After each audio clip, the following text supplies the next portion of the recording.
মাইয়ুরিদিল্লাহু বিহি খায়রান ইউফাক্কিহু ফিদ্দীন। আল্লাহ যাকে ভালোবাসেন ইচ্ছা করে দ্বীনের সহি বুঝদান করে। পাশে একটা কথা মনে রাখা লাগবে, হেদায়েত কিন্তু কোনো পীরের হাতে নাই, কোনো বাবাদের হাতেও নাই, কোনো ওস্তাদদের হাতেও নাই, কোনো দলের নেতা নেত্রীর হাতেও হেদায়েত নাই। হেদায়েত একমাত্র আল্লাহ। অনেকে মনে করে পীরের কাছে মুরিদ হয়েছি, বাবার দরবারে আসা যাওয়া করে যথেষ্ট, পীর বা বাবা আমাকে নাজাত করে জান্নাতের ব্যবস্থা করবে। সবাই বলে নাউজুবিল্লাহ। তা বলতে পারে না হুজুর, তার পীরের কাজটা কি? বলে পীরের কাজ হলো পথ দেখানো। কি কাজ? পীর একটা ফার্সি শব্দ, আরবিতে বলে মুরশেদ, বাংলা অর্থ হলো পথ প্রদর্শক।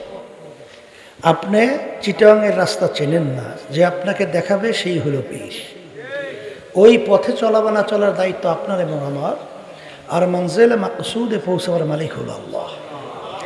পীর যে পথ দেখাবে, নিজের মন গড়া পথ দেখাবার কোনো শক্তি কোনো পীরের নাই, কারো নাই। কেন নাই? আল্লাহ রাসূল সাল্লাল্লাহু আলাইহি ওয়াসাল্লাম প্রায় 1500 বছর আগে বলে গেছিলেন, তারাকতু ফিকুম আমরাইন লান তাদিল্লু মা তামাসসাকতুম বিহিমা কিতাবুল্লাহ ওয়া সুন্নাত রাসূল। আমি তোমাদের কাছে দুইটা জিনিস রেখে গেলাম, যদি মজবুত করে ধরতে পারো ধ্বংস হবে না, জাহান্নামে যাবে না। একটা কোরআনুল কারীম আল্লাহর কিতাব, আর একটা হলো আল্লাহর সুন্নাহ। কথা ঠিক না বেঠিক? এক কথায় যেই পীর বা যেই মুরব্বী আপনাকে আমাকে কোরআন এবং হাদিস অনুযায়ী পথ দেখাবে, সেই পীর বা সেই মুরব্বীর কথা আমরা মানব। আর কোরআন এবং হাদিসের বাহিরে সে যে হোক না কেন, বাপ মাও যদি হয়, বাপ মায়ের কথাও মানা যাবে না। তাহলে পীরের কাজ হলো কোরআন এবং হাদিস অনুযায়ী পথ দেখানো। ওই পথে চলাবা না চলার দায়িত্ব আপনার এবং আমার। আর মানজিলে মাকসুদে পৌঁছার মালিক হলো আল্লাহ। কথা ঠিক কিনা? আমার ভাইদেরকে বলো, পর্দা আলে মা বোনরা যারা শুনতেছেন, শোনেন, বাংলাদেশের ভিতরে শতকরা 100-এর ভিতরে প্রায় 92 জনের মতো মুসলমান বসবাস করে। এই দেশের ভিতরে মুসলমান সন্তানদের ভিতরে দলের মতের অভাব না। কথা ঠিক কিনা? যদি জিজ্ঞেস করি আমরা যারা মুসলমান, আমাদের কালিমা কি এক না ভিন্ন? সবাই বলবে এক কালিমা। আমাদের আল্লাহ ভিন্ন না এক? এক। রসুল এক, কোরআন কারীম এক, হাদিস এক। তাহলে সব যদি এক হয়, এত দল হইল কিভাবে? এত মতভেদ হইল কিভাবে? ইহুদি নাসারা, খ্রিস্টান, ইসলাম বিদ্বেষী চক্র, এরা কিন্তু বইসা নাই। মুসলমানদের ভিতরে ডিভাইডেড তৈরি করার জন্য বিভিন্ন কৌশলে, বিভিন্ন নীল নকশা অনুযায়ী তাম দুনিয়াময় কাজ করছে। হ্যাঁ, তার একটা এই বাংলাদেশও চলছে। কথা ঠিক কিনা? এই বাংলাদেশের ওই ক্যান্টনমেন্ট মসজিদ কুমিল্লা, এক হিন্দু রয়ের এজেন্ট ভারতের, প্রায় 30 বছর ইমামতি করছে, আলেম হয়ে আসছে। কথা বোঝেন নাই? বীরের জবরদস্ত আলেম। এই বাংলাদেশে ধরা পড়ছে 30 বছর পর, হিন্দু ভারতের রয়ের এজেন্ট। কথা ঠিক না? একবার জাতীয় পত্রিকায় আসছিল, বাংলাদেশের এক ভাই গেছিল লন্ডন বেড়াতে বন্ধুর কাছে। তা বন্ধু বলতেছিল, বন্ধু চলো একটু ঘুরিয়ে আসি। লোকালয়ের বাহিরে জঙ্গলের মধ্যে যাইয়ে দেখে বিরাট এক মাদ্রাসা, আলেম ওলামা তোলাবার অভাব নাই। সব ছাত্র শিক্ষক দেখলে মনে হয় খাস আল্লাহর ওলি, কোরআন এবং হাদিস পড়াশোনা করতেছে। কিন্তু পরবর্তীতে তারা ওখানে কোন জামাত ওয়াক্তের নামাজ পড়ছে, পড়ার পরে যখন দুজন আসতেছে, একজন আরেকজনকে বলতেছে, ওই লন্ডনের বন্ধু, বন্ধু আমরা যে নামাজ পড়ছি, দ্বিতীয়বার নামাজ আবার পড়া লাগবে। কেন? করে যাদের বেশি নামাজ পড়ছি সব খ্রিস্টান। দেখতে তো মনে হয় সব হক্কানি আলেম। বলে ওরাই মিশন চালু করছে, মেধাবী মেধাবী ছেলেদেরকে বাইছে কোরআন এবং হাদিসের ভিতরে যে সূক্ষ্ম যে পয়েন্টগুলো আছে, যেগুলো সাধারণ মানুষ বুঝবে না, এইটা শিখে তাম দুনিয়ার মধ্যে মুসলমানদের ভিতরে ডিভাইডেড তৈরি করার জন্য এই মিশন চালু করছে। কথা বোঝেন নাই?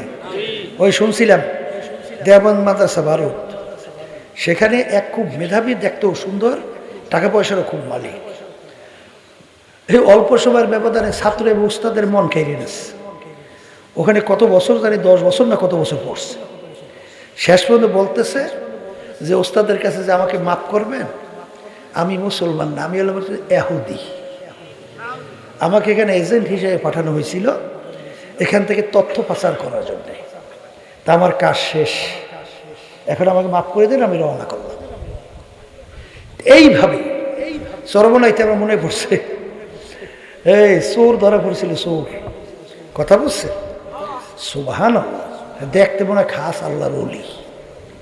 এই সুন্নতি দাড়ি, পাঁচকলে টুপি মাথায়, একেবারে জামাও সুন্নতি লেবাস অনুযায়ী, পাগড়ি ও কান্দের মধ্যে ধরা পড়ছে চোর। কিরে ব্যাপার? অর্থাৎ ও চিন্তা করছে এই পরিবেশের ভিতরে চুরি করতে হইলে এই লেবাস সুরাত ছাড়া চুরি করার কোনো কায়দা নেই। এই জন্য ওই সুরাতেও ওইভাবে সুরাত ধরছে। কথা ঠিক না ঠিক? এই জন্য আমার ভাইদেরকে বলবো, পর্দা হলে মা বোনদেরকে বলবো, সব সময় ওই হাদিস মনে রেখে, তিরমিজি শরীফের ভিতরে আসছে, মিশকাত শরীফের ভিতরে হাদিস আসছে, আল্লাহ রাসূল সাল্লাল্লাহু আলাইহি ওয়াসাল্লাম বলছেন, হে আমার সাহাবারা, আমার আগের নবী উম্মতদের ভিতরে 72 দল ছিল, আমার উম্মতে 73 দল হবে। কয় দল? আমার উম্মতে কয় দল? 73 দল হবে। আল্লাহ রাসূল সাল্লাল্লাহু আলাইহি ওয়াসাল্লাম বলছেন আমার উম্মতে 73 দল। এখানে কিন্তু হিন্দু, খ্রিস্টান, ইহুদি, বৌদ্ধ, অন্যান্য ধর্মাবলম্বী এরা মিললে যে 73 দল তা কিন্তু না। আল্লাহ রসুলকে যারা নবী মানে এদের ভিতরে 73 দল হবে।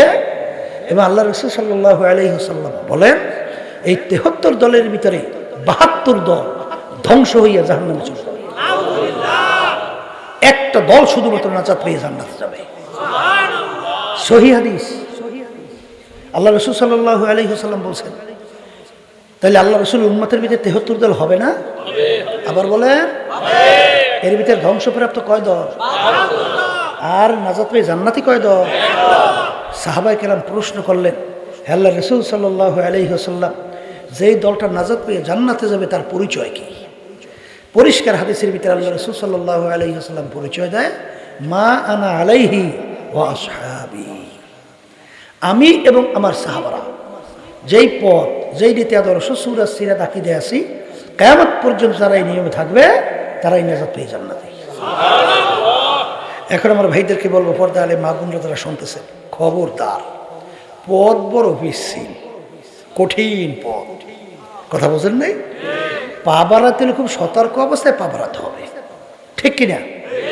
আর আমাদের ইমান যে আমরা আনছি, ইমানের ধরনটা কেমন হবে?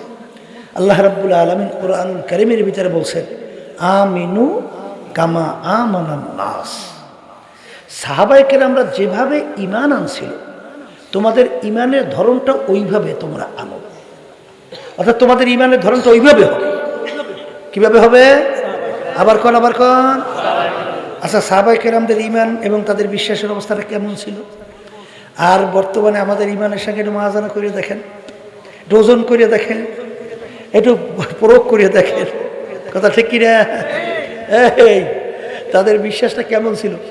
এক শ্রেণী বর্তমানে কিন্তু বের হয়েছে, সাহাবায়ে কেরামদের কিন্তু বিভিন্ন কিলোকাল করে কি করে না? আমি বাজানদারকে বলি, এই সাহাবায়ে কেরাম মানুষ না? আসতে পারে, ভুল থাকতে পারে না? নবীরা ছাড়া কেউ মাসুম? আসতে পারে। তা মাসুম মানে কি? নিষ্পাপ, বেগুনাহ। নবীরা ছাড়া তাহলে সাহাবায়ে কেরামদের ব্যাপারে মাসুম কেউ বলছে? তাহলে তাদের ভিতরে ভুল ত্রুটি থাকতেই পারে, এই কথা ঠিক নেবে ঠিক? এখন আল্লাহ রাব্বুল আলামিন যদি তাদেরকে মাফ করিয়ে দেয়, তোমার সমস্যা কি? কি ভুল করার পর, এই অন্যায় করার পর যদি মাফ চায়, কি আদম আলাইহিস সালাতু ওয়াস সালামকে আল্লাহ বলছেন গন্ধম খাইও না। গন্ধম খাইছে না খায় নাই? খাইছে। আল্লাহ কি মাফ করছে না করে নাই? করছে। আচ্ছা, এরপরে তার কোনো আর অন্যায় আছে? ভুল করছে, মাফ চাইছে। তা সাহাবায়ে কেরামরা নাউজুবিল্লাহ, আল্লাহ মাফ করুক, ধরে নাও যে অন্যায় করছে বা ভুল করছে, আল্লাহ রাব্বুল আলামিন তাদেরকে মাফ কইরা সার্টিফিকেট দান করছে। আল্লাহ রাব্বুল আলামিন কোরআনুল কারীমে কি বলছেন? রাদিয়াল্লাহু আনহুম ওয়া রাদু আন। আমি আল্লাহ রাব্বুল আলামিন বলতেছেন, আমিও সাহাবায়ে কেরামদের উপরে রাজি খুশি হয়ে গেছি। এবং তারাও আমাদের উপরে আমার উপরে রাজি খুশি হয়ে গেছে, আমিও তাদের উপরে রাজি খুশি, তারাও আমার উপরে রাজি খুশি। এর অর্থ কি? আল্লাহ মাফ করে দিয়েছে, কথা কয় না। এরপর ধরিয়ে না যারা কিলুকাল করে, এক শ্রেণী মুসলমানও দাবি করে, ইসলামও দাবি করে, নাউজুবিল্লাহ। আওয়ামী লীগ যারা করে, এদের নেতারা যদি কোনো অন্যায় করে, তাই আওয়ামী লীগের লোকের কাজ কি? মাইক নিয়ে তারপর ঘোষণা করা, আপনারা কে কোথায় আছেন শোনেন, আমার নেতা কি কি অন্যায় করছে একটু ভালো করে শুনে যান। এইটা আওয়ামী লীগের লোকের কাজ না? অকয় কি এটা তাদের কাজ? বরঞ্চ যারা যে দল করে, এই নেতারা কোনো অন্যায় করলো এইটা ডাইকে রাখার চেষ্টা করে, কেউ যেন জানে না। কি জোরে বলে কথা ঠিক? বিএনপির লোকেরা কোনো অন্যায় করলে বিএনপির লোকেদের দায়িত্ব কি? ডাইকে রাখা না প্রকাশ করা? আচ্ছা, সাহাবায়ে কেরাম আমাদের মুরব্বী না? ধরে না নাউজুবিল্লাহ তারা ভুল করছে, মুসলমানদের দায়িত্ব কি? এই প্রকাশ করে শত্রুরা, প্রকাশ করে কারা? কারা করে? এরপরে বুঝতে হইবে, শোনেন বেয়াদো বেয়াদো বলে তা কেমন? বাপ ঘুমাই রইছে, তা ঘুমের ঘরের ভিতরে কাপড় দুই এক সময় উল্টে ফুল্টে উঠতে যাইতে পারে না, বেখেয়ালে। এখন ছেলে ভিতরে ঢুকিয়ে দেখে বাপের কাপড় উপরে একটু রইছে, এমন কায়দার ছেলে বাহিরে নাই মিয়া, ঘোষণা করছে আপনারা কে কোথায় আছেন জলদি আসেন, একটু দেখে যান আমার আব্বা কেমনে ল্যাংটো হইয়া ঘুমায়। ছেলেটা খুব আদোয়ালা না? আবার একটু মুখ খুললে এটা কি? বেয়াদব। এই আদোয়ালা ছেলের কাজ কি? কেউ যেন দেখে না, তাড়াতাড়ি ডাইকে রাখ। জোরে বলেন কথা ঠিক কিনা? সাহাবায়ে কেরাম আমাদের মুরব্বী, দৈনা নাউজুবিল্লাহ ভুল করছে, আমাদের দায়িত্ব ডাইকে রাখা। উদলা করে বেয়াদব, আসতে কর। এবার আল্লাহ রাসূল সাল্লাল্লাহু আলাইহি ওয়াসাল্লাম সাহাবায়ে কেরামদের ব্যাপারে কি বলছেন? আমার প্রত্যেকটা সাহাবী কান্নুজুম, কথা কয় না? এখানে কি কোনো সাহাবী বাদ দিয়েছে না? সব। আবার একটু কান, কির মতো বলেন? নক্ষত্রের মতো। কির মতো? সমুদ্রের ভিতরে রাস্তা হারাইয়ে যায়, নাবিক জাহাজ চালায়, তখন রাস্তা ঠিক করে কি দেখে? এই নক্ষত্র দেখে, তারপর পথ ঠিক করে, কথা ঠিক কিনা?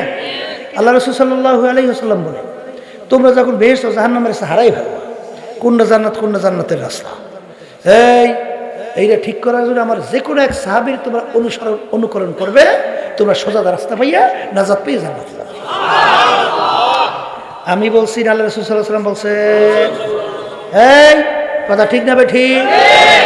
এরপরে শোনেন, আল্লাহ রাসূল সাল্লাল্লাহু আলাইহি ওয়াসাল্লাম বলেন যে যারা আমাকে মহব্বত করে, না আমার সাহাবীদেরকে যারা মহব্বত করে, তারা গোয়া আমি রসুলকে মহব্বত করব। আর তাদের সাথে যারা দুশ্মনী করলো, আমি রসুলকে আমার রসুলের সাথে কি করলো? দুশ্মনী। কথা ঠিক কিনা? এই জন্য আমার ভাইদেরকে বলবো, পর্দা আলে মা বোন যারা শুনতেছেন, যে একটা পথ নাজাত, একটা দল নাজি, তার ভিতরে কারা? আমি এবং আমার সাহাবারা। মুখস্থ করেন।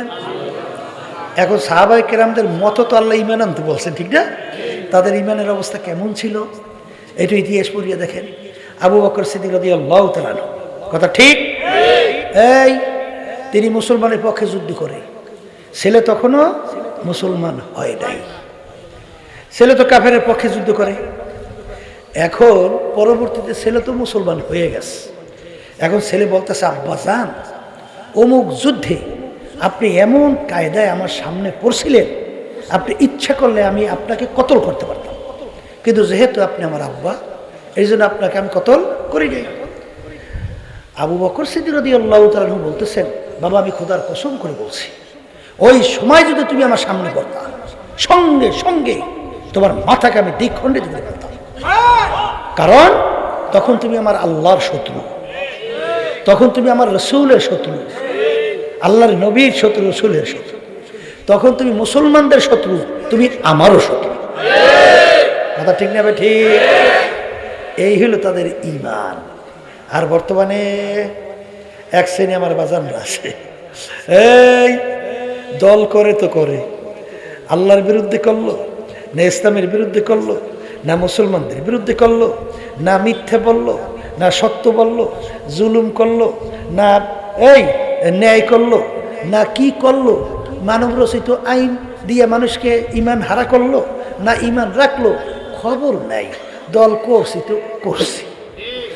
আসতে কয় শোনেন, হাদিসের ভিতরে আসছে আল্লাহ রাসূল সাল্লাল্লাহু আলাইহি ওয়াসাল্লাম বলছেন 7 প্রকার লোককে আল্লাহ রাব্বুল আলামিন কিয়ামতের ময়দানে ডাইকে ডাইকে তার স্পেশাল আরশে ছায়া দান করবে, যেদিন অন্য কোনো ছায়া থাকবে না। কয় প্রকার? এর ভিতরে 1 প্রকার, ওই শ্রেণীর আল্লাহর বান্দা বান্দিরা হুব্বু ফিল্লাহ বুগযু ফিল্লাহ, যারা মোহাব্বত রাখবেও আল্লাহকে রাজি খুশির উদ্দেশ্যে এবং মোহাব্বত ছাড়বেও আল্লাহকে রাজি খুশির উদ্দেশ্যে। এই প্রকার লোককে আল্লাহ ডাইকে তার স্পেশাল আরশে ছায়া দান করবে। কথাটা আমি বলছি, কোন আলেম, কোন পীর মুফতি মুহাদ্দিস না আল্লাহ রাসূল সাল্লাল্লাহু আলাইহি ওয়াসাল্লাম বলছে? না হাদিস ঠিক হয় না ভুল হইছে? আসতে কয় ভুল হয়েছে না ঠিক হয়েছে? তা যদি ঠিক হয়, এক শ্রেণী আমার বাজার আছে, এই ওই যে আমিনু কামা আমানান নাস, তোমরা ঈমান আনো সাহাবায়ে কেরাম যেভাবে ঈমান আনছো। কথা ঠিক কিনা? এখন আপনাদের মোহাব্বতটা আল্লাহকে রাজি খুশির উদ্দেশ্যে, না দলকে খুশি করার উদ্দেশ্যে, না নেতানেত্রী খুশি করার উদ্দেশ্যে, না তোমার ওস্তাদকে খুশি করার উদ্দেশ্যে, না তোমার বাপ্পাকে খুশি করার উদ্দেশ্যে, নিজে পরীক্ষা করিয়া এইবার কবরে যাইয়া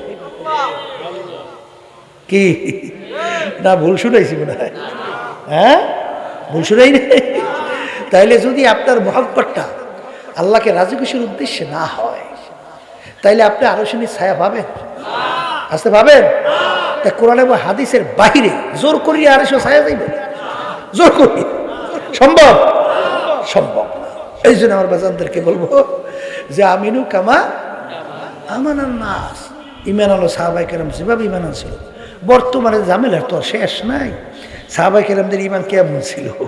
ওমর রাদিয়াল্লাহু তাআলা আনহুর জামানায় যখন নাকি নীল নদী তার এই শাসনের আয়ত্তে আসছে, নীল নদীর একটা নিয়ম ছিল, প্রতি বছর শুকিয়ে যাইত, আর ওই নীল নদীর পানি খাইয়ে মানুষ বাঁচে, আর ওই পানি দিয়ে ফসল হয়, ফসল খাইয়ে মানুষ বাঁচে। কথা বুঝেন? এখন নিয়ম অনুযায়ী নীল নদীর পানি শুকাইছে, আর পানি শুকাইলে নিয়ম ছিল কি, একটা সুন্দরী মেয়ে যুবতী ওখানে বলি দেওয়া লাগতো জবাই, নালে পানি আসতো না। কথা বুঝছেন?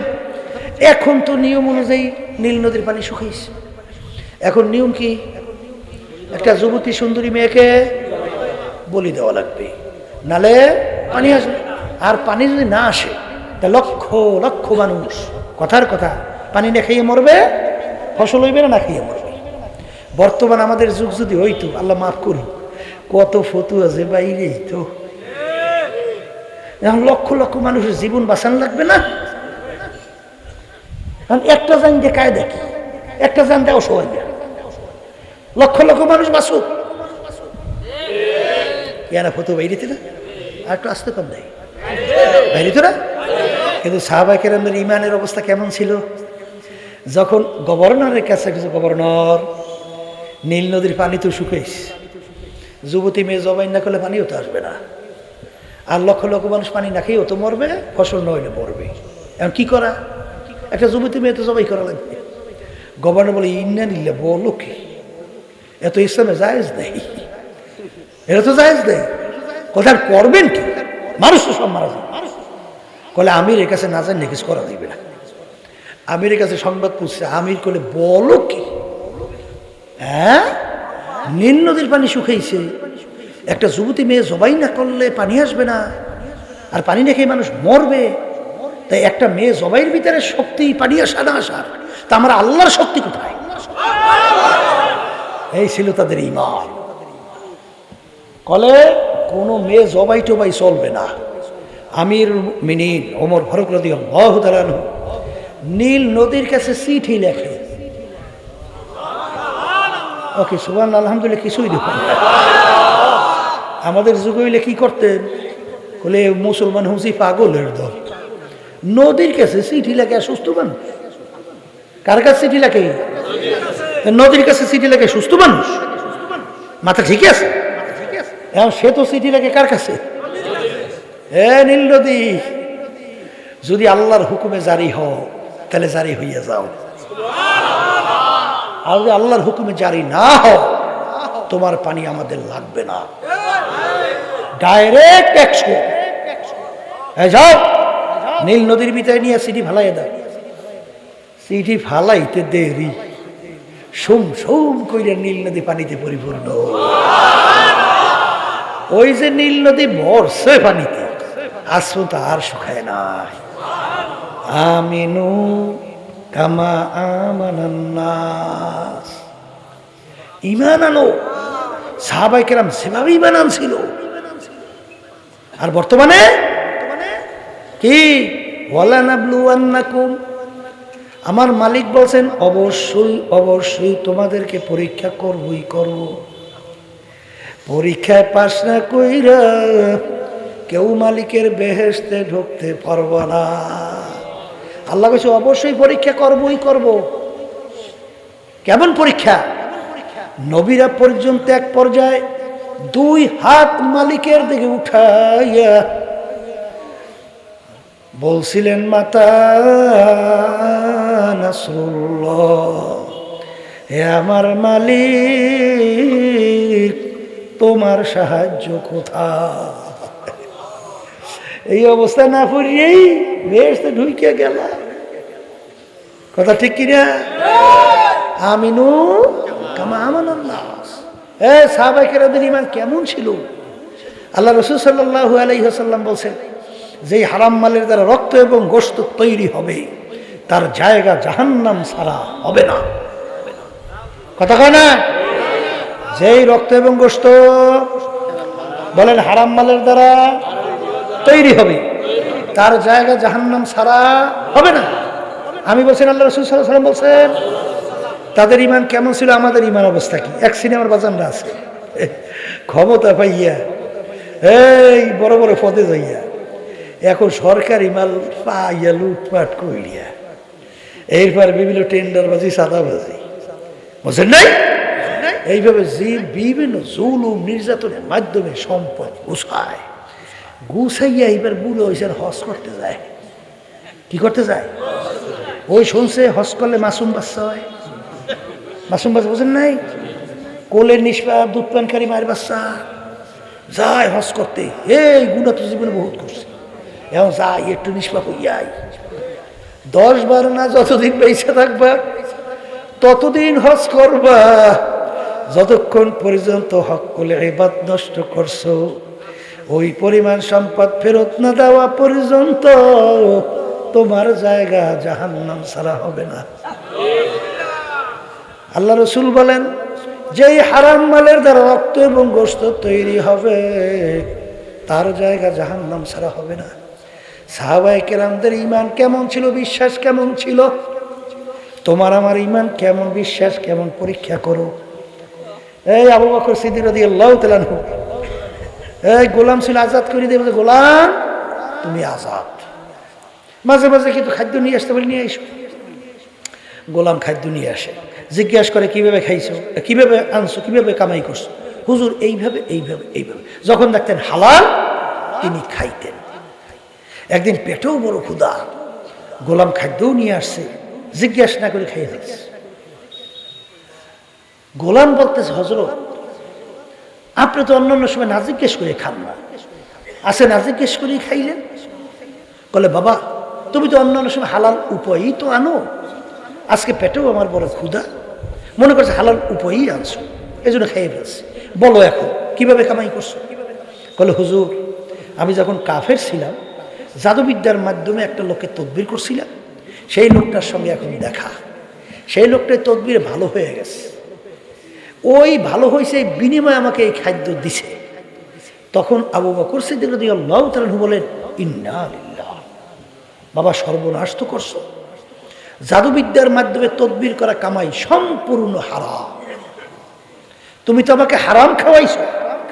এই কথা বইলিয়া গলার ভিতরে আঙ্গুল দেওয়া শুরু করছে, খাদ্য বের করবে।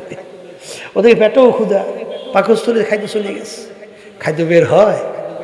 আচ্ছা বলেন তো মাসালা শরীয়তের নিয়ম কি? কেউ যদি না জানি না খাইয়ে ফেলায়, এইটা আল্লাহ ধরফকর করবে? কথা কয় দেবে? কোনো শাস্তি আছে? লোকেরা বলে হুজুর আপনি তো না জানিয়ে করছেন, না জানিয়ে খাইছেন, আল্লাহ মাফ করে দেবে। এত কষ্ট দেন কেন নিজের? হে আমার সাহাবার, আমার সাথীরা, আল্লাহ রাসূল সাল্লাল্লাহু আলাইহি ওয়াসাল্লাম বলছেন, যেই হারাম মালের দ্বারা রক্ত এবং গোশত তৈরি হবে জাহান্নাম সারা হবে না। আমি আবু বকর যদি মারাও যাই, ওই খাদ্য আমার পেটের ভিতরে আমি হজম হতে দেব না। হজম পেট বইরা পানি খান, পেট ভইরে পানি খেলে গলায় আঙ্গুল দেবেন, বমি হবে, পানি বের, খাদ্য বের হবে। পেট বইরা পানি খাইল, গলায় আঙ্গুল দিল, বমি হয়ে গেল, খাদ্য বের হয়ে আসলো। তিনি বলেন আলহামদুলিল্লাহ। এই ছিল তাদের ঈমান।